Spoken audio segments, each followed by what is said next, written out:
Pemerintah Kota Ambon menetapkan 14 hari status tanggap darurat pasca kebakaran rumah di kawasan Gudang Arang, Ambon.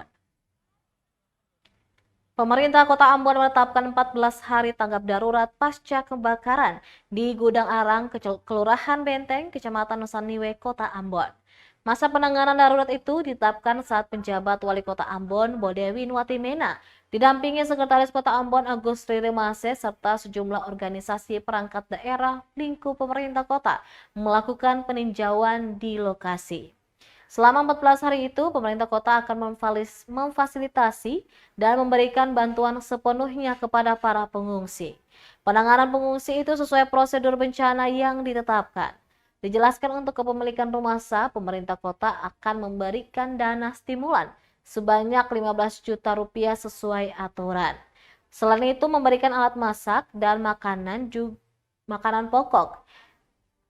Diberitakan sebelumnya 10 unit rumah warga di kawasan Gudang Arang, Kelurahan Benteng, Kecamatan Nusaniwe, Kota Ambon, hangus terbakar.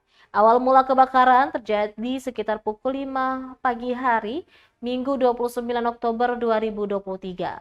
Terdapat 51 jiwa yang terdampak dari kebakaran itu. Download Tribun X sekarang, menghadirkan lokal menjadi Indonesia.